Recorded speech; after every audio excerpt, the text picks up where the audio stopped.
bienvenue dans un nouvel épisode de Comme dans ta bulle. Et je pense que cette année, j'ai réalisé déjà que mon premier grand rêve, c'était d'interviewer Jim Lee il y a quelques semaines. Et mon second grand rêve, c'est d'être avec Soa de Muse. Ah, hey baby, Oh, comment tu wow. vas? Ça va et toi? Bah ouais, ça va, super. Je me suis un peu mis dans le thème, tu vois. Oui, un petit peu. Ouais. Alors moi aussi, vous avez pas remarqué, j'ai mis des paillettes. Ouais, tu vois. J'ai essayé d'égaler un Tu tout sais, petit peu. il y en a qui disent, ouais, j'ai fait un truc de fou, j'ai mis des paillettes en mode, baby, if you know. Si tu savais, c'est pas dans ma chambre, c'est un délire. Ah oui, mais c'est le bordel, faut que je fasse le ménage ce soir Tu d'ailleurs. m'étonnes. Merci beaucoup d'être là et Merci de donc m'inviter. on va évidemment expliquer pourquoi tu es là et je pense que c'est assez clair avec ce qu'on a sur la table, mais on va parler des X-Men. Yes. C'est comme ça aussi qu'on s'est... Je crois la première fois qu'on s'est rencontrés, c'était à une soirée presse Oui, c'est ça. pour Panini. C'était une soirée de presse pour Panini qui faisait un truc sur les Marvel, Les héroïnes, enfin, ouais. les héroïnes de Marvel. Oui, Voilà. c'était une That bonne was soirée. interesting. mais non, c'était en fait même la lecture de ces 3 BD, c'était quoi? C'est Captain Marvel.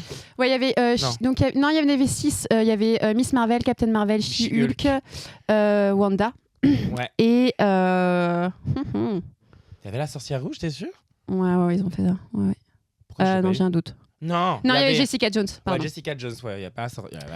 Ah, ouais. Non, sinon j'aurais pas réagi comme ça. C'était pas où j'ai lu les trucs. Ouais, C'était pas les meilleurs. That wasn't like, c'était ok. pas genre un truc de dingue quoi. J'ai fait. Ok, ouais. Et puis d'un côté, c'est pas les persos moi qui me transcendent le plus, on va Ok. dire ça comme ça. Bah, c'est ça qu'on va parler. C'est Directement. l'univers en tout cas qui te transcende, c'est les X-Men. Donc après, on a Exactement. beaucoup échangé. Donc déjà, est-ce que tu peux peut-être te présenter rapidement pour ceux qui ne te connaissent pas? Bien sûr, Oh, wow. salut à tous et à toutes aussi, parce qu'il y en a des toutes, j'espère. Alors, je me présente Soa de Muse, artiste pluridisciplinaire, drag queen à ses heures perdues, fan de X-Men, Marvel, tout ce qui concerne un peu l'idée de la bande dessinée, c'est un peu mon délire. Et voilà quoi. Et du coup, pourquoi tu as accepté de venir ici? Parce que déjà, en fait, je trouvais qu'on avait un bon feeling. Et surtout, en fait, on parle de X-Men. Et moi, les X-Men, c'est très grave. Non, mais c'est une philosophie de vie, limite. Tu vois. Enfin, moi, je l'analyse à chaque fois avec plein de trucs qui se passent, en tout cas actuellement. Je sais qu'on va en parler. Et je me sens un peu X-Men, quoi. Enfin, tu peux remplacer mutant par d'autres termes. Tu vois. Moi, je suis non-binaire, drag queen. Donc, je suis X-Men totalement, je pense. Bah après, ça, on va en aborder notamment, mais les X-Men sont hyper politiques. Totalement. Ça n'a pas eu la volonté première, en tout cas au début de la création, mais j'ai envie de te dire, c'est un peu comme les créateurs de Batman ou les créateurs de Superman. Donc, c'était des immigrés juifs qui ont créé ces personnages pour justement sortir un petit peu de ces moments de guerre et de ces moments de tension et de trouver des héros. Aussi. Exactement. Ouais. Et donc la création des X-Men, c'est aussi un peu pour ça, pour trouver une autre équipe. Sauf que très vite, ça a été beaucoup récupéré parce que c'est un des seuls univers où il y a autant de représentations féminines, LGBTQ+, et puis même de diversité, de nuances sur les personnages, même masculins, tu vois, sur les vilains aussi. Comme on en avait parlé d'ailleurs, il y a quelque chose qui est moins lisse. Oui, complètement. Il y a quelque chose du perso qui est moins lisse, qui peut totalement, on a Cyclope ici, mais patriotique. qui peut totalement bifurquer de quelque chose de très patriotique, tu sais, dans le mode je suis là, je suis un peu le représentant, donc je vais défendre ma cause, etc. Et puis à un moment, le mec il bifurque aussi, tu vois. Mais tous ces personnages-là ne sont pas lisses, au contraire, ils sont multiples et c'est ça qui m'excite un peu en fait, vraiment. Et donc, avant d'aborder, donc si ça vous va à vous et à toi, bien sûr, on va aborder d'abord la série, donc la nouvelle série animée, parce que genre personne n'en parle alors qu'elle est incroyablement bien. Attends, déjà, là, je vais faire un scandale. Je ne comprends pas. Pourquoi ça m'étonne pas? Il y en a qui n'ont pas fait un truc dessus et pas juste dire ah ben en fait c'est les X-Men. Non, c'est une révolution. Non, c'est incroyable. X-Men 97 et surtout ça soigne toute cette jeunesse qui regardait, enfin on a tous vieilli maintenant, mais toute cette jeunesse qui dans les années 90 regardait les X-Men sur Fox Kids ou Disney+. Enfin ouais, c'était Fox Kids à l'époque. Moi c'est sur ça que j'ai découvert et moi ça m'a marqué, tu vois. Déjà que mon père était fan de X-Men, mais donc ça a été quelque chose qui a été héréditaire, tu vois. Moi j'ai pas eu des livres de La Petite Sirène, je suis tombé sur la première fois Tornade, quoi. Trop bien. Mais c'était pas fait exprès, je suis tombé dessus parce que je suis allé dans le KGB caché de mon père. Donc toi, ta première rencontre avec les X-Men, c'est audiovisuel ou les comics ou Non, les deux, la toute première rencontre, c'est j'étais super jeune, je devais avoir 4-5 ans facile, c'est quand je suis tombé sur toute la collection de Strange que mon père avait avait. Et il avait aussi commencé à avoir une collection de X-Men et j'en ai pris un vraiment au hasard et je suis tombé sur Tornade en premier. Oh waouh. Tu le vois perso Renoir, féminin comme ça, tu dans dis, X-Men. et c'est pas, c'est bon, tu vois, tu te dis, ah, c'est possible. Donc ouais, moi ça m'a totalement changé dans même ma carrière artistique, elle est basée un peu sur cet univers qui concerne les X-Men. Ouais, t'as beaucoup, tu empruntes beaucoup de références à ce milieu-là. Totalement, même esthétique, parce qu'on trouve bien une sûr, esthétique au niveau des cheveux, au niveau des. C'est ça. Mais en fait, si tu veux, quand tu vois des, enfin, c'est pas que les X-Men, c'est aussi toutes les femmes Marvel. Enfin, la plupart, elles ont ce côté où elles sont limite un peu plus grande que la normale. Pour moi, Miss Hulk aussi, ça a été un exemple parce que j'ai vu une meuf qui faisait plus de 2 mètres, musclée. Donc je m'identifiais un petit peu et je me disais que les corps étaient totalement différents. T'as une diversité de corps, en tout cas dans les Marvel qui est ouf, dans les X-Men aussi, mais t'as aussi déjà une puissance, peut-être cliché aujourd'hui, mais une puissance physique, en tout cas, chez les meufs 6 qui était assez intéressante. Donc toi, c'est clairement plus Marvel et X-Men, tu cites pas forcément DC, t'es moins tombé dans, c'est un univers qui te plaît moins. Il y a aussi beaucoup de personnages féminins qui sont très intéressants. Ouais, mais... Non. I don't know why. Mais en fait, si tu veux, il y a un truc chez les DC, par exemple, la Ligue des Justiciers, je sais que je vais en prendre plein la tronche pour ça, I don't care. Mais I don't care. Mais il y en a une autre de caméra. I don't care, mais là on me voit pas. Mais le truc, c'est que je les trouve trop lisses. Je trouve que c'est des persos. Ok, Batman, il est dépressif jusqu'à sa vie. Puis il va toujours essayer de. Enfin, il y a toujours un truc par rapport à ses parents. Bon, Superman, ok. Like, non. Après, il y a une référence très biblique avec la Trinité, donc exactement. Si tu veux sortir un peu de ça, c'est un peu compliqué, ouais. Ah, tu vois, tandis que les X-Men, en fait, c'était paria, ouais. Ils sont rejetés par la société, en même temps, ils sont surpuissants, s'il te plaît. Ouais, non, mais clairement. C'est complètement fou. On est totalement dans le thème aujourd'hui. Que c'est limite les plus puissants, ceux qui ont le plus de voix, le plus de force aussi, qui sont un peu mis sur le côté parce qu'on est en mode oh là là, on va te fermer, on va te taire parce que tu prends trop de place. En fait. J'ai l'impression qu'il y a ce truc là. Ouais, je suis d'accord.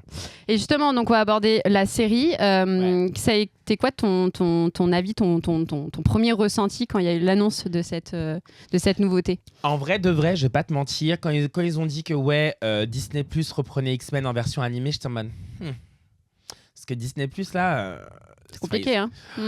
Assez chaud, tu vois. Ils prennent ils avaient plein de trucs. Ils ont fait des daubes, quoi. Sans mentir, ils ont touché à des sujets, que ce soit le Docteur Strange et la Sorcière Rouge. Enfin, je me dis, il me manque des trucs. On manque pas la puissance qui est la Sorcière Rouge. Enfin, il y a plein de trucs qui étaient un peu bâclés, donc j'avais peur. Je me suis dit, ils vont bâcler le truc et ils vont mélanger. Tu vas voir, il y aura Tornade qui va être le Phénix. Enfin, tu vois, j'exagère, mais ils vont nous faire un truc chelou, tu vois. Mais en vrai, non. Enfin, même, moi, je me souviens qu'on en avait parlé un peu en off quand on s'est appelé. Est-ce que aussi c'est pas plus facile d'adapter des comics en animation et j'ai l'impression que, en tout cas, dans les dernières sorties qu'il y a actuellement, il y a une meilleure fidélité, on va dire une meilleure représentation, que ce soit avec Invincible sur Amazon, la série X-Men. Là, je sais qu'ils vont travailler sur une prochaine série Batman. Où il y a Bruce Timm, donc celui qui a collaboré en tout cas qui a travaillé sur le Batman 92, donc Batman The Cat Crusader. Ça a l'air incroyable aussi. Est-ce que toi, du coup, tu te situes plus en mode je vais aller plus dans l'animation parce que ça ressemble plus au support de base? En fait, si tu compares un peu entre les DC et les Marvel, les DC, pour moi, leur force suprême, c'est les animés. C'est tous les films d'animation qu'ils ont sortis, que ce soit autour de la Ligue des Justiciers, Green Lantern, etc. Ouais, c'est vrai. C'est patate, genre. On a même eu une série, Young Justice, qui est un peu entre guillemets, comment on appelle ça, les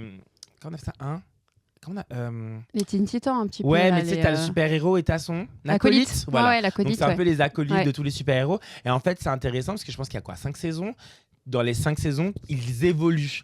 Tous et toutes, en fait. Il y a la question de la sexualité qui arrive à un moment. Et le truc qui est intéressant, c'est que tu peux vraiment les suivre ultra petits et ils évoluent. Donc tu t'accroches à eux. Tu vois, quand ça se termine, tu te dis putain, en fait, c'est. Mais même, il y a une meilleure représentation de ces sujets-là qui sont importants. Il y a la série, je sais pas si tu l'as vu, Harley Quinn, The Animated Series. Ah ouais, non, mais. Ça, où là, magique. clairement, enfin, on officialise le mariage d'Harley Quinn et de Poison Ivy. Enfin. Alors que ça a mis des années dans le comics à se poser. Et même encore, il y a pas encore d'image. C'était un peu un fantasme. Tu sais, quand on faisait les dessins cochons, là, ils avaient un peu cette idée de fantasme entre Harley Quinn et Ivy, en fait, c'est vraiment un couple, quoi, tu vois. Oui, non, mais complètement. Et surtout, Harley, ce qu'elle a vécu avec Joker, c'est... Pour moi, c'est un peu étoussé, mais c'est ultra chaud. Le mec, c'est un pervers narcissique, quoi. Oui. C'est la représentation du pervers narcissique et c'est... Waouh, c'est ultra deep, je trouve. Ouais. Pour moi, Harley Quinn, c'est... on va reparler des X-Men, ne vous inquiétez pas, mais c'est la représentation de la femme qui a pris son indépendance, qui est sortie d'un schéma psychologique hyper dangereux, de violence mentale, voire physique. Ça, du coup, c'est aux mains des scénaristes qui n'ont pas plus ou moins dévoilé. Hein. Je cite Killing Joke, par exemple. Ou autre chose. Mais donc ouais, pour moi, elle est une figure incroyable. Et justement, sur les personnages féminins dans les X-Men, tu parlais de Tornade. Oui. Quel perso tu t'identifies le plus, laquelle t'as le plus marqué au niveau de son évolution? Ok, donc je t'en aurais dit 3. Pourquoi ? Parce que genre je vais avoir un peu voir mon enfance où il y en avait une qui me marquait beaucoup, c'est Kitty Pryde. C'est qui traversait le mur. Ouais, c'était la petite jeune qui venait d'arriver un peu chez les X-Men, juive. Enfin, il y avait tout un truc autour d'elle qui était super intéressant. Je m'analysais à elle. Pourquoi ? Parce qu'en fait, c'est la petite jeune qui connaît pas encore ses pouvoirs, mais qui les maîtrise pas trop, mais qui va commencer à prendre confiance et qui aujourd'hui maintenant, tu peux pas la tester, tu vois. Après, je pense qu'il y a eu Emma Frost, parce qu'Emma Frost, c'est un peu la... It's a bad bitch, though. Oui. C'est vraiment... T'as pas envie d'être copine avec elle. T'as pas envie d'être copine avec elle, mais tu veux pas l'avoir en tant qu'ennemie non plus, tu vois. Ouais. Elle a vraiment ce côté bad bitch, beauté froide, qui s'en fout, elle pense qu'à sa gueule. Et il y avait un truc pour moi que j'avais du mal à peut-être à accepter, c'est des fois, il faut penser à soi et être droit dans ses objectifs, tu vois. Et je pense que elle, c'était... Qui était une caractéristique qu'on mettait principalement aux hommes, mais qui était pas beaucoup pour les femmes parce qu'elles étaient dans le... Totalement, et puis elle était vraiment elle avait un peu ce symbole de, tu sais, la femme blanche ultra sexy qui contrôle les esprits, mais voilà, ça s'arrêtait un peu à là. Après, ok, elle faisait partie du club des derniers, enfin bref, mais ouais, j'aime son côté badass, j'aime le fait qu'elle est pécho Cyclops, qu'elle est pécho comme Tony Stark, enfin la meuf elle pécho qui elle veut, soit même sans son pouvoir s'il te plaît, et elle a une évolution de son pouvoir s'il te plaît, elle peut devenir femme diamant s'il te plaît, non, it's like... She's a drag queen. Moi, c'est limite une drague. Mais après, pour moi, en ce moment, vraiment mon inspi en termes de perso, c'est Illyana Rasputin, c'est Magic. Magic, c'est... Oui, je sais que c'est son perso préféré. Ouais, elle a un truc qui, je sais pas, elle est partie aux enfers, elle est devenue gardienne des limbes, enfin, elle a une histoire complètement folle et puis elle sourit pas, quoi. Enfin, ouais, je sais pas. À quoi bon sourire ? Elle me fait kiffer, ouais, à quoi bon sourire, elle s'en fout. Moi, je garde les limbes, mec. Toi, quand t'es en train de te bastonner avec tes petits méchants, moi, je suis en train de garder les enfers. Allô ? Ouais, non. J'avoue. Moi, en tout cas, sur les femmes, et pour revenir sur la série, ça a été une vraie révélation, c'est Tornade. J'avais déjà lu des runs sur elle où à un moment donné, elle part sur une autre planète et elle gère toute une équipe, elle est dans la politique. À un moment donné, elle devient complètement punk. Elle devient vampire. C'est fou. Et ce qui est important, c'est que sur cette série-là, déjà, le tout premier, en tout cas la toute première X-Men qu'on voit, première apparition, c'est elle. Elle a tout un épisode de rédemption parce que, partie spoil, mais regardez cette série, donc c'est une aberration, donc en vrai, c'est pas un spoil. Elle perd ses pouvoirs. Donc du coup, elle va s'éloigner des X-Men pour se reconcentrer sur elle. Donc pour moi, tu as tout quelque chose qui est lié à la psychologie, à s'intéresser au mal-être de qui je suis sans ce qu'on me définissait avant. Et c'est là où je te rejoins dans ce que tu disais au début de l'X-Men, tu vois plein de choses. À chaque fois que je prenais mes notes, j'étais là, ok, en fait, ça, c'est Israël-Palestine. Ça, c'est le développement. On en parlera, mais ça, c'est le développement personnel. Ça, et c'est incroyable parce que ça te rapproche encore plus. Enfin, c'est X-Men, c'est politique, c'est social, c'est humain, c'est psychologique. Tornade, c'est un vrai coup de cœur sur la série. La traite, ouais. La série même, tu sais, c'est un peu, je pense que c'est le premier épisode ou le deuxième, non le premier, où Cyclope en fait ils sont en train de se bastonner avec des sentinelles et en fait il y a pas Tornade, mais il l'appelle genre en mode bon allez, on va utiliser l'arme fatale et tu vois Tornade marcher limite dans un désert et tout, qui a cette fameuse, à chaque fois qu'elle invoque en plus une bourrasque, c'est limite vent suprême issu des ânes galantes. Ouais, tu vois, tu limites bien. It was a job. mais elle me fascine, elle est géniale. C'est vrai que là, dans X-Men 97, effectivement, son rôle, il est... et c'est un peu l'idée aussi de l'autosaboteur, tu vois. Il y a cette petite voix qui se ce méchant-là qui lui parle un peu dans... Le démon, la le mort. Démon, voilà. Ouais, c'est ça, le sorte de démon. Là. Oui, mais c'est un démon, Ouais. je pense qu'il a un nom spécifique, mais je ne sais plus c'est quoi son nom. Mais justement, il y a quelque chose aussi par rapport à l'ésotérique, la magie un peu indienne, amérindienne, je précise, où du coup, en fait, c'est un peu cet auto-saboteur qui lui dit, mais en fait, tu vas pas réussir, ma chérie, lâche-la faire et tout. Syndrome de l'imposteuse. Voilà, et elle dit, en fait, non, je peux pas y arriver. Et puis après, tu la vois, jusqu'à elle perd ses cheveux, enfin elle a encore sa nouvelle coupe, ses longs cheveux, tu la vois voler, elle a cette fameuse transformation qu'elle a dans le premier X-Men, dans X-Men 96 où justement elle c'est un peu l'électricité qui la transforme et tout, là elle refait son truc, ça fait un peu à la Sailor Moon, ça fait du bien, un peu shout out aussi à Madeline Prior qui quand elle devient vraiment la comment ça s'appelle, c'est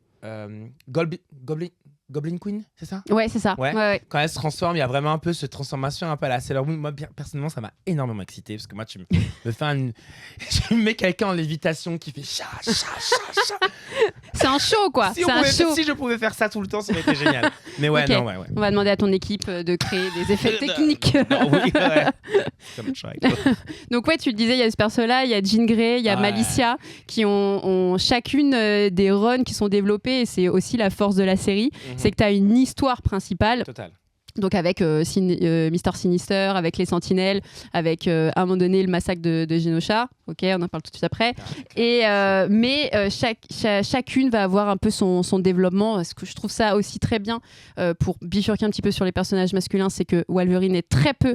En tout cas, à l'heure d'aujourd'hui, quand on fait cette vidéo, on est à l'épisode 6. Et ça c'est cool parce que je m'attendais vraiment à qu'il joue sur de la facilité. Wolverine et le petit gars trapu qu'on peut voir là comme ça. Ouais, mais it's okay. Il est amoureux de Jean Grey, on sait. On le voyait avant. Mais c'est ça, il est amoureux de Jean Grey. Déjà, le triangle amoureux, il est un peu chelou. Mais bon, ça, c'est une autre histoire. This is a gay thing. Mais ils sont chelous là, le cyclope. Moi, je te le dis, il y a baleine sous caillou. Il y a baleine même. Mais je te crois parce que c'est toi qui m'a dit pour de Jean Grey et Madeline Prior. Donc, oui, t'avais raison. Oui. I told you though. Mais attends, de quoi on parlait ? Justement, on parlait de Wolverine. En fait, c'était cool. Je me suis dit, putain, ils vont encore nous. Enfin, c'est un personnage qui est ouf, mais ça va. Il est un peu mascu toxique. Il n'a pas réglé beaucoup de choses. Il a beaucoup de problèmes avec lui-même, je pense. Et il a un peu la représentation même si c'est un mec qui est cool, mais il a un peu cette représentation un peu de la masculinité un peu toxique, quoi. Il est un peu toxique quand même, mec, tu vois. Et en même temps, dès qu'il voit Jean Grey, c'est un agneau, tu vois. Donc, mais c'était cool pour l'instant. De le voir en retrait. On a compris et c'est bon. C'est pas le plus important. J'avais quand même une petite question sur les femmes. J'ai l'impression que dans les X-Men, la femme fragile, elle n'existe pas, ou en tout cas, elle est peu représentée. En tout cas, dans la série, moi, ça me choque pas parce qu'il y a même eu un épisode sur Jubilé, donc la jeune de l'équipe, on va dire, qui est hyper intéressant aussi. Super. Référencée dans le jeu. En fait, elle est bloquée dans dans un jeu vidéo, dans le comment il s'appelle, pas Modoc. Modo, parce que Modoc c'est l'autre qui a une dégueulasse. Et ce qui est assez étonnant parce que dans les comics, en tout cas, la plupart des personnes qui ont créé les persos féminins sont des hommes aussi, mais contrairement à d'autres univers, elles ne semblent pas si fragiles. C'est ça. Et puis quand même si, moi bizarrement j'ai pensé à un perso. Après je me suis dit mais n'importe quoi. Tu sais, Moira qui est justement une femme cis, non mutante, elle est humaine, elle n'a pas de pouvoir, mais elle a un enfant avec Xavier, bref, il y a une histoire. Mais même elle, elle est badass, tu vois. Là, par exemple, aujourd'hui, elle est revenue, dans les comics, tu te dis... Donc non, j'ai l'impression qu'elle est grave vénère, mais non, effectivement t'as raison, il n'y a pas cette idée, il y a l'idée de la faiblesse, je pense qu'il y a l'idée à un moment on passe par des chemins qui sont compliqués mais on doit s'en sortir, mais elles ont toujours des revivals où elles se relèvent et elles démontent toutes, chacune. Même une Kitty Pryde qui traverse juste des murs, maintenant c'est un truc de ouf. Elle se bastonne comme jamais, elle a été entraînée par Wolverine, bref. Il y a toute une histoire, elle a aussi gouverné les X-Men, elle a été aussi chef des X-Men à un moment, donc tu sens que les meufs elles sont là, quoi. Mais ce qui est intéressant, c'est que l'univers des X-Men, en tout cas les scénaristes, n'ont pas attendu MeToo pour créer tout ça. Est-ce que pour toi les X-Men ont trop été longtemps sous-cotés? Est-ce qu'on n'en parle pas assez? Pourquoi on a l'impression d'encore découvrir le fait que... Mais tu vois, c'est la même... tu peux te remplacer X-Men par par femmes cis, femmes trans, personnes racisées, personnes de la communauté LGBTQI+. C'est des personnes qu'on va mettre sur le côté. C'est pas intéressant de parler vraiment de X-Men. J'ai l'impression que c'est un peu la même chose. C'est qu'on va parler des X-Men, mais on va parler de Wolverine. On va parler de lui parce que c'est Wolverine, c'est vraiment le côté un peu masculin, etc. On va pas te parler de... Enfin oui, ok, Tornade parce qu'elle est noire, mais vite fait, ils en parlent vite fait. Mais ils ont pas vraiment passé un intérêt dessus parce que je pense que ils sont trop loin, X-Men. En vrai, ils sont trop loin. C'est eux qui ont fait le premier mariage gay. Enfin, ils sont loin, quoi. En bande dessinée, s'il te plaît. Ouais, c'est clair. Tu vois, il y en a qui chipotent parce que t'as le fils de Superman qui est bisexuel. Let me tell you. So, tu vois... Oui. Moi, ça m'étonne pas trop, mais c'est un peu pour moi mon petit privilège de me dire putain, mais moi je les connais, j'ai l'impression de les connaître ces gens-là. Et du coup, pas l'assimilation, mais la comparaison que j'ai entre moi en tant qu'individu aujourd'hui dans une société qui est un peu compliquée, quand je vois les X-Men, je me dis bien sûr qu'il y a de l'espoir. Il y a aussi des moments où ça va être dur. C'est un peu l'histoire un peu de ma communauté, la communauté queer, tu vois. C'est concrètement cette histoire-là. Mais ils sont toujours debout, ils avancent, et ils se bastonnent et au bout d'un moment, voilà. Et donc magnifique transition avec le fameux épisode du massacre à Genosha. Donc pour les personnes qui connaissent pas, Genosha c'est une planète qui est exclusive aux mutants, qui a été créée pour leur protection. Parce qu'en effet, les humains ont ce rapport très compliqué aux mutants où certains politiciens ou politiciennes par moment souhaitent les accepter ou pas les accepter. Il y a vraiment énormément, que ce soit dans la série, mais même dans les comics, des plans avec l'Assemblée, avec le Sénat, en tout cas avec les personnes qui sont à la tête des États pour situer qu'est-ce qu'on fait des mutants en ayant en interlocutrice Tornade ou Magneto ou Charles Xavier, et ça n'avance jamais vraiment beaucoup jusqu'à leur créer une île. Et dans l'épisode, je crois que c'est l'épisode 4 ou 5, 5, je crois. 4, 5, Attends, non, parce que... sur le massacre 5.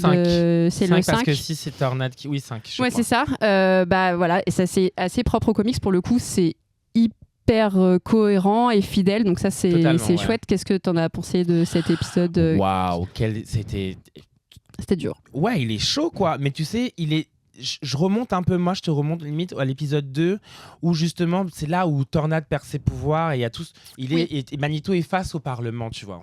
Il est face à ces grandes personnes entre guillemets qui ont un statut un peu plus haut que les autres, et en fait il sait très bien qu'il peut tous les exterminer, tu vois. Le mec, il sait mais non, justement il ravale son caca, il leur dit en fait moi je veux juste avoir ma place, je veux pas subir de discrimination et j'en ai marre de ça.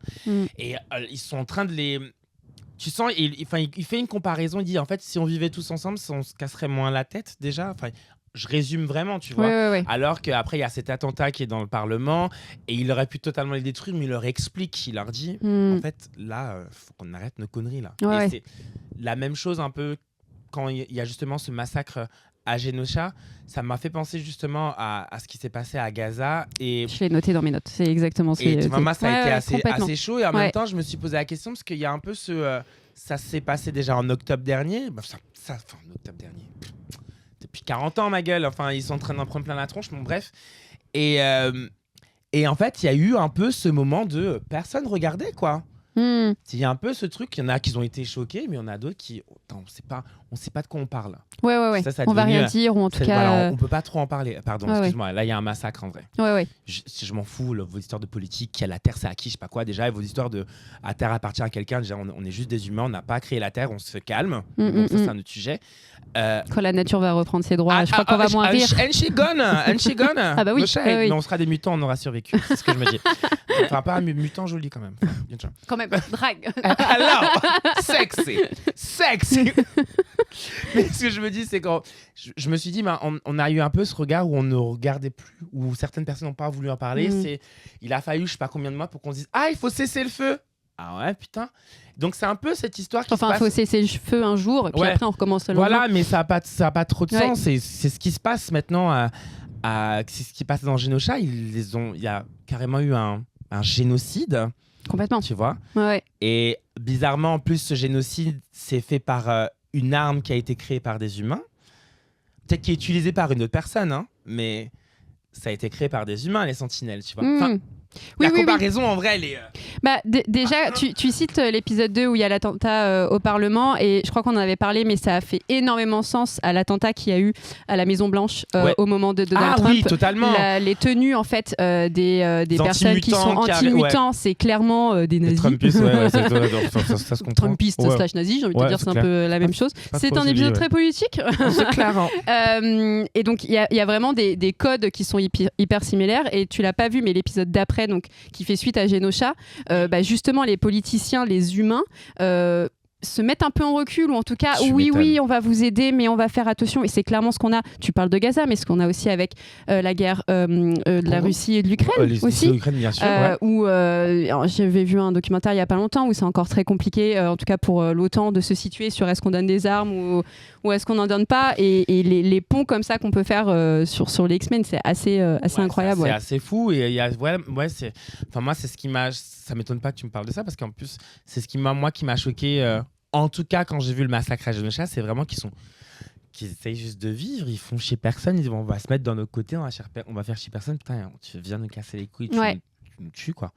Et on est encore aujourd'hui dans ce truc là où en fait il y a des gens qui veulent prendre quelque chose qui leur appartient en plus même pas en vrai, mais qui veulent éradiquer une population. Enfin, je sais pas si tu te rends compte de la violence de ça, et que nous on est en mode faut cesser le feu. Non mais en fait les gars, c'est pas juste des posts Instagram là, je pense que peut-être le mot génocide est un mot facile, un mot qu'on connaît depuis longtemps, mais on ne sait pas, nous en tout cas, quand je dis nous, c'est peut-être européen ou même français, parce que dans notre génération on n'a pas connu la guerre, mais on connaît depuis longtemps le génocide d'Arménie, le génocide des Tsougis. Là il y a eu la commémoration cette année, d'ailleurs personne n'en parle, mais et ça reste juste un mot où il y a des morts, à partir du moment où tu comprends pas ce qu'il y a derrière ces morts-là, c'est-à-dire la fin de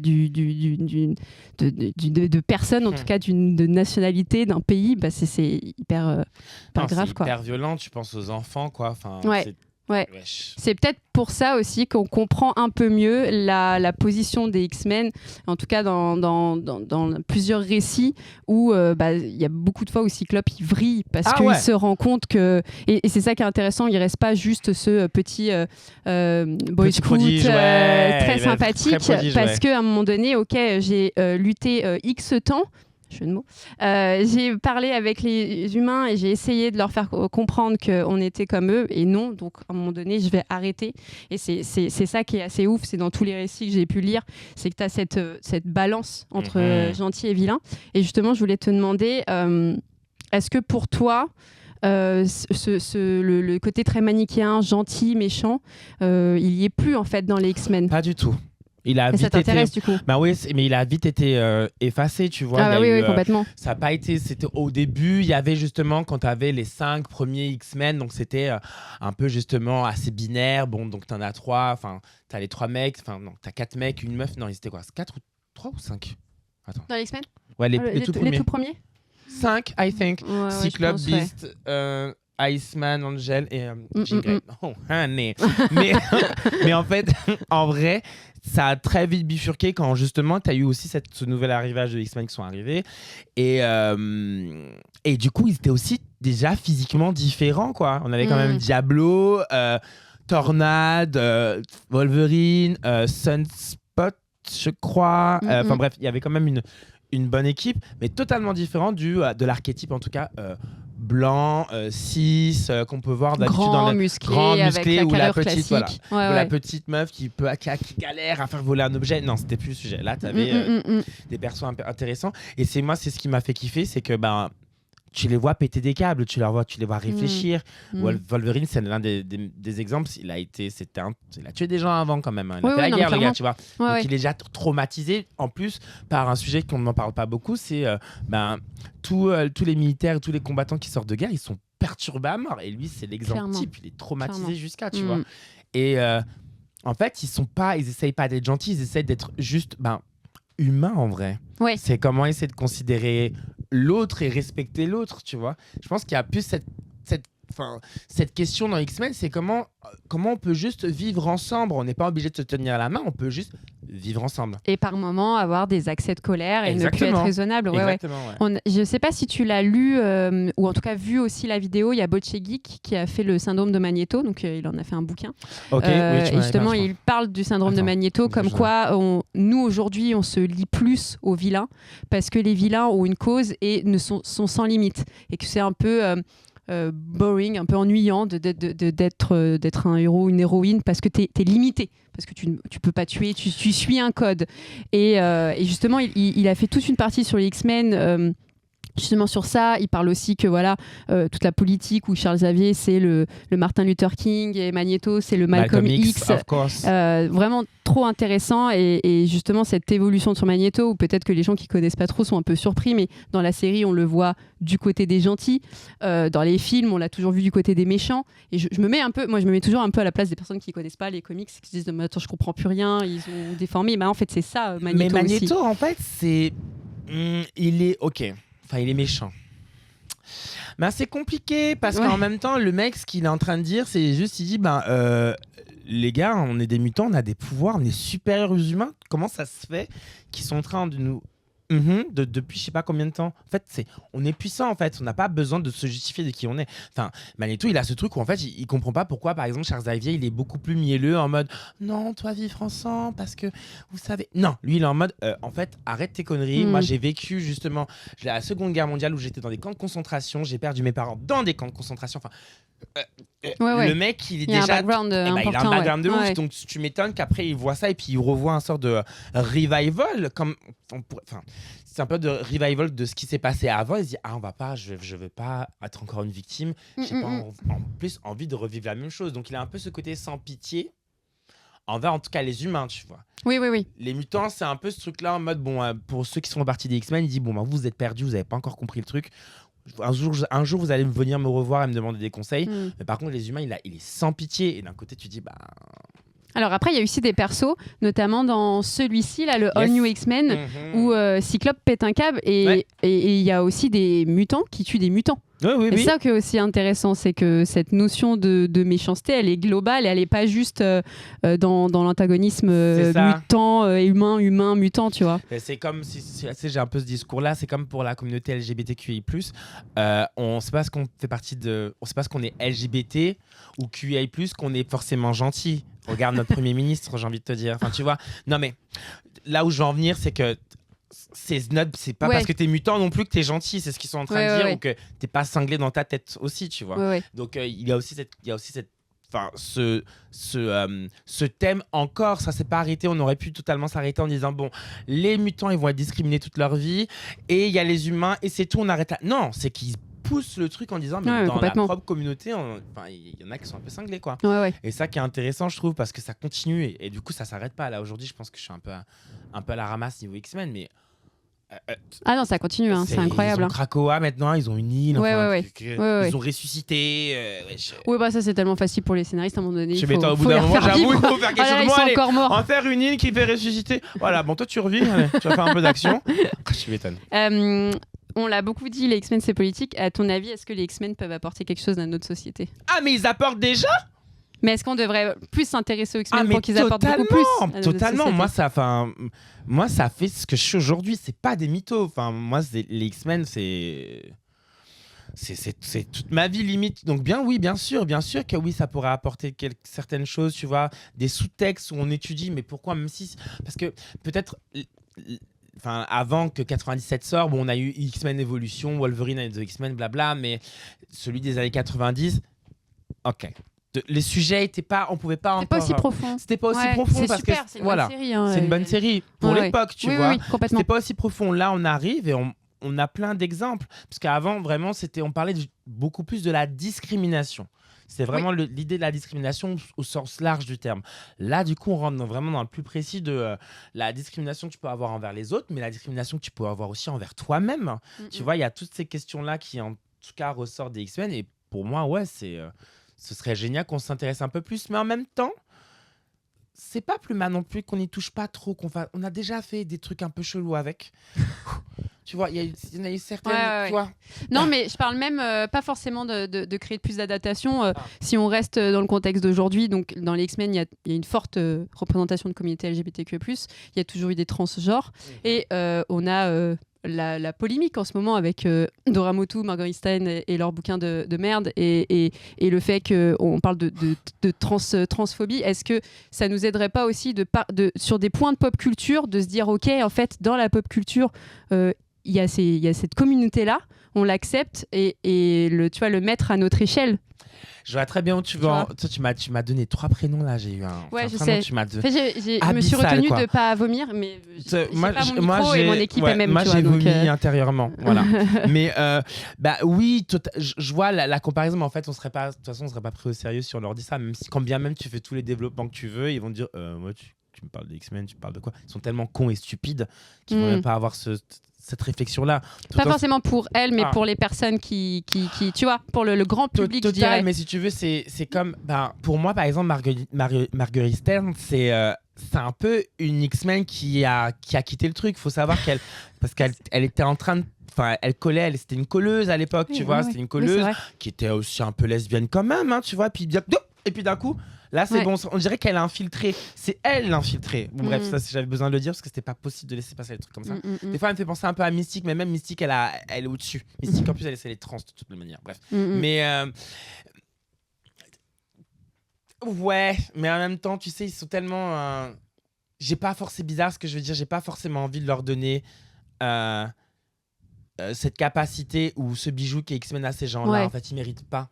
Est-ce qu'il y a un truc, et j'ai l'impression que c'est beaucoup les fans un peu, j'aime pas ce mot-là, mais hardcore, t'as envie peut-être de garder cet univers à toi, parce que moi par exemple je suis très très fan de Batman, je sais que tu l'as désingué tout à l'heure, je ne t'en veux pas, je t'aime quand même, mais mais tu sais, j'ai l'impression que je sais, mais il m'a pas voulu me le passer, je l'ai appelé pour ton petit frère, tonne un peu, mais il a pas répondu. Il a pu passer un peu, c'est pas part. Et tu sais, même si je resterais toujours fan parce que voilà, j'ai un lien particulier avec ce personnage-là, il m'appartient plus trop. En fait, tout le monde est fan de Batman. Donc je suis pas originale à aimer Batman. J'ai pas forcément envie d'être originale, mais j'ai l'impression qu'il y a ce truc entre fans de X-Men où on se sait, tu vois, on est un peu c'est un peu Highlander un petit peu, tu vois.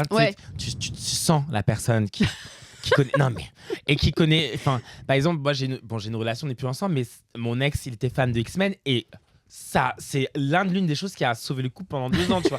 Enfin, c'était un truc qui nous habitait, genre, tu vois. Moi, les X-Men, certes, les personnes qui aiment vraiment X-Men, tu vois qu'ils aiment vraiment X-Men. Par exemple, mon père, aujourd'hui, je lui parle de X-Men, il fait tu sais, c'était avant ça, c'est la vieille misquine. Mais il s'est arrêté à un endroit bien précis et je lui dis à chaque fois, regarde X-Men 97, tu vas péter un plomb et tout ça. Il fait, ouais, mais c'est animé. Mais j'ai fait, non, c'est pour nous, justement. C'est pour ceux qui ont regardé les années 90 et qui se disent, on a grandi. C'est pour ça que je pense que les sujets sont un peu plus précis, un peu plus profonds. Donc c'est pour ça que, mais c'est pour ceux qui ont grandi, c'est pas pour les enfants. Enfin, pour moi, c'est pas une série pour les enfants. Clairement pas. Est-ce qu'on parle un petit peu de comics là pour finir, de me parler de ton top 3, je t'avais demandé ton top 3 lecture. Il y a du old school là. Alors mon top 3 attends, on a parlé des X-Men, il n'y a aucun truc de X-Men dans ce que j'ai ramené. Elle m'a beaucoup écouté.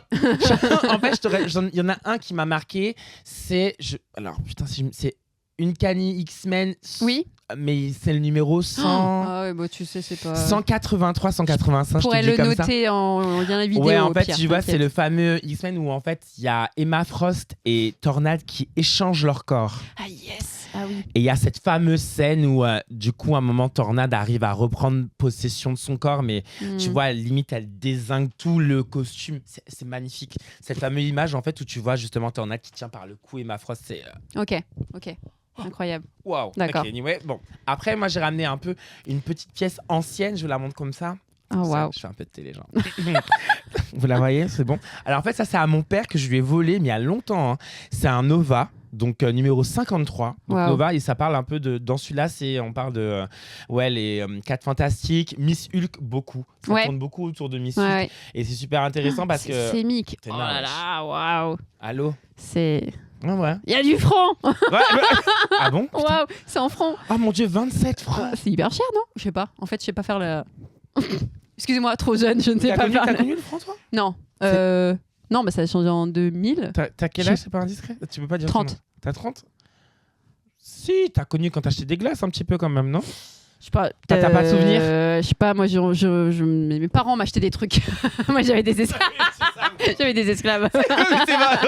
Moi, j'étais en mode, je me rappelle de 10 francs. Enfin bref, non, on va pas parler de ça, ça me déprime. Pardon. Voilà, je t'ai ramené cette petite antiquité qui ressemble à rien aujourd'hui. Waouh. Mais en tout cas, J'adore. qui. Les couleurs, j'adore. Les couleurs, ouais, de ouf, quoi. Les old school. Donc, c'est vraiment celui-là que j'ai pris juste avant, il y a 15 ans, quand je suis arrivé à mes 20 ans, je suis retourné en France hexagonale.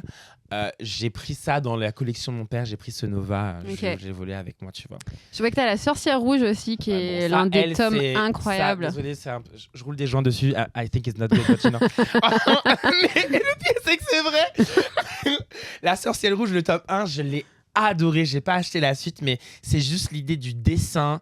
Et en fait, c'est un perso qui avait aussi partie d'X-Men, mais c'est un perso qui est super intéressant parce que elle, par contre, elle est instable. Mais un level, et c'est intéressant parce j'utilise le terme instable, mais je sais même pas si c'est le bon terme.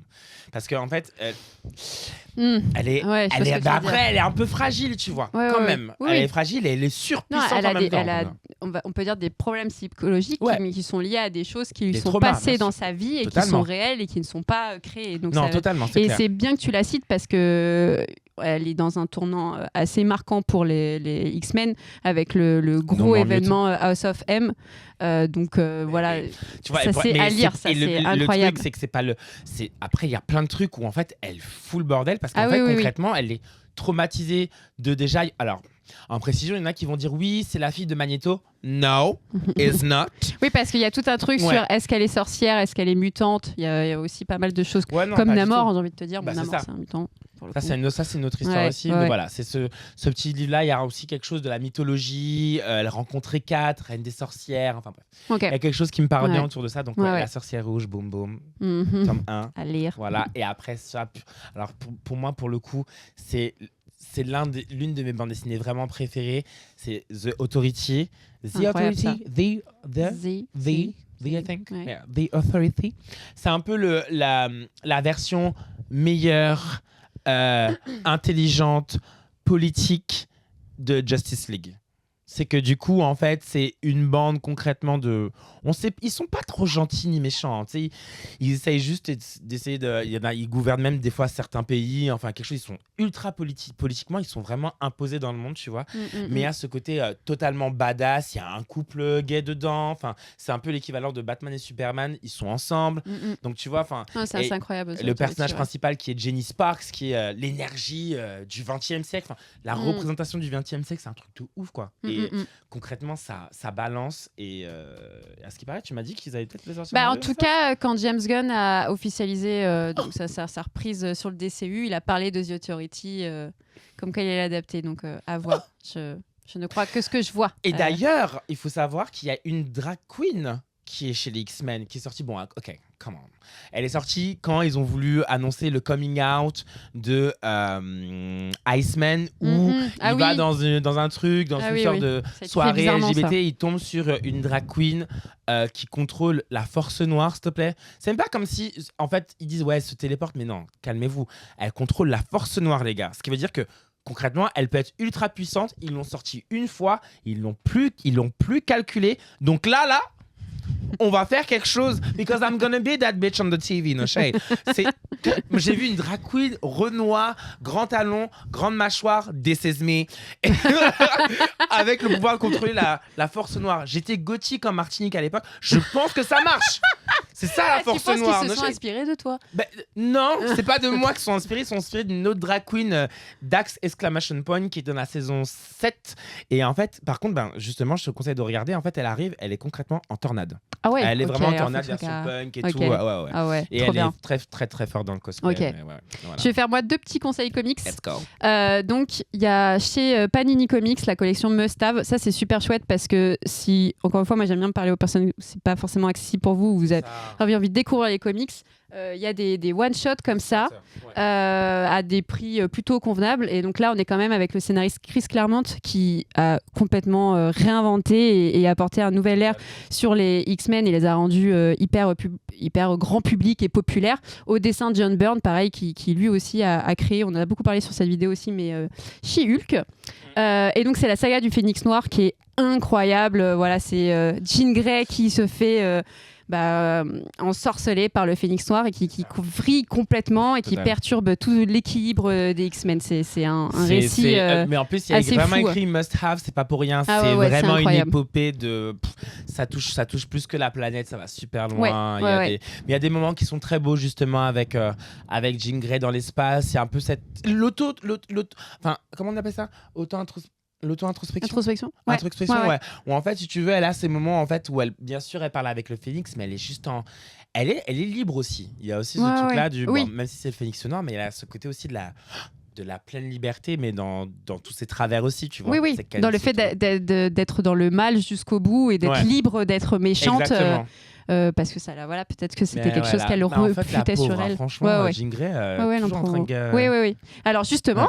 Transition magnifique. Ah bah là... tu vois, je te jure, c'est même pas prévu en fait. T'as pas du tout travaillé. Non. En plus, il y a ce titre-là, alors sorti, je sais plus, peut-être en 2012, ouais, c'est ça. Okay. 2012 ou 2018, pardon, je ne sais pas lire. X-Men Red, c'est un one-shot. C'est Tom Taylor au dessin. Non, au scénario, excusez-moi. Et donc là, c'est la Jean Grey qui revient à la vie après avoir été le Phénix Noir, etc. Oui. Et justement, qu'est-ce qu'elle fait de cette nouvelle vie avec tout encore un peu ce trauma de ce qui s'est passé, des personnes qui ont encore un peu peur d'elle parce que est-ce que le Phénix Noir est bien parti, et elle se refait une équipe d'X-Men et va vraiment parcourir un combat pour le bien. Elle veut créer le bien et va aller elle aussi au Parlement, va engager une vraie course-poursuite avec Cassandra Nova, qui est la fille de Charles Xavier.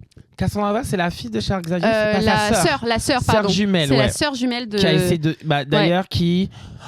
au moment où justement ils détruisent, je sais plus c'est quel BD, j'ai plus le nom en tête, mais au moment où justement il y a eu ce revival où quand Genosha a été détruit, il y a cette fameuse scène qui est en bande dessinée où là du coup c'est là à ce moment-là que Emma Frost, si je dis pas de bêtises, rentre dans les X-Men. Mais justement c'est Cassandra Nova qui est la cause du fait qu'il y a eu des sentinelles qui détruisent Genosha. Ah non, mais elle est impitoyable, hein. Franchement, en termes de méchante. Mais méchante, mais en fait c'est Xavier, mais c'est tout le contraire de Xavier. C'est vraiment la meuf vicieuse qui a le pouvoir de rentrer dans ton esprit et she can do everything. Elle fait tout ce qu'elle veut, et c'est ça qui est intéressant aussi dans ce personnage qu'on va revoir aussi dans Deadpool avec Wolverine. Oui, il y a eu la bande-annonce, il y a eu le petit teasing. Je savais pas qu'elle a des pouvoirs télépathiques. Mais bon. Ah si, c'est pour ça que c'est hyper intéressant. Si, elle a des pouvoirs télépathiques et justement, les X-Men... pardon, pas télépathique. Elle fait voler des objets? Oui, mais oui. Et elle rentre aussi dans l'esprit des gens. Télépathique, ça c'est sûr. Télépathique, c'est sûr. Et c'est pour ça que c'est intéressant, c'est qu'il y a un vrai duel entre télépathes dans ce comics-là, entre Jean Grey et Cassandra Nova. Je pense que j'ai vu. Ouais, de ouf. Et un autre titre aussi, si vous voulez un peu découvrir, je crois que là, sur cette édition-là, il y a 4 tomes. Donc c'est Bendis au scénario, donc quand même grand nom du comics, avec Imonen au dessin, donc ça c'est chouette. Et c'est les All New X-Men. Et donc on a les X-Men qui partent un peu en vrille, et donc The Beast qui va retourner dans le passé pour contacter les jeunes X-Men et leur dire écoutez, là Cyclope il part en vrille, il va peut-être falloir le ramener à la raison. Donc ça c'est vraiment chouette. Mais je pense que c'est là, à ce moment-là, je sais pas, donc du coup je sais pas si c'est l'Iceman, à mon avis, si je dis pas de conneries, c'est cet Iceman là qui fait son coming out ou c'est l'autre? I didn't know. En tout cas, quand ils reviennent, quand c'est justement c'est les anciens... oui, c'est ça, pardon. Parce que je suis au 2e tome là, donc j'ai...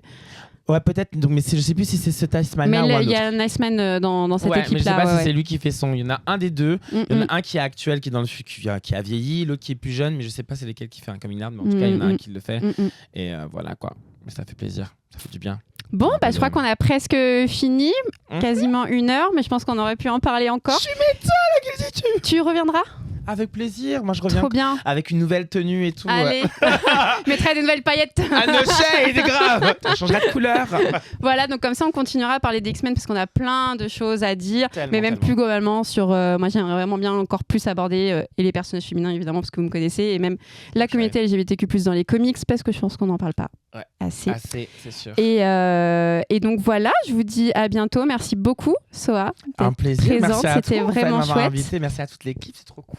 Et puis n'hésitez pas donc à suivre en podcast, à suivre la chaîne YouTube aussi, le même blabla que suis pas youtubeuse, mais bon, liker, commenter, pousser. Tu fais le truc sur le... Non, il n'y a pas un lien en bas, tu non, penses à toi? Non, Camille. Si, il y a, pardon. Si. Alors, tu cliques là. C'est des années d'entraînement, chérie. Tu cliques ici, down below. Tu lâches un pouce vert, sinon... Mais en vrai, il y a plein de possibilités, voilà. Comme dans ta bulle, ma gueule. C'est ça. Bon, allez, Voilà, je sais pas comment finir, donc c'est je tout. finis avec ça. C'est tout. Merci. Ciao.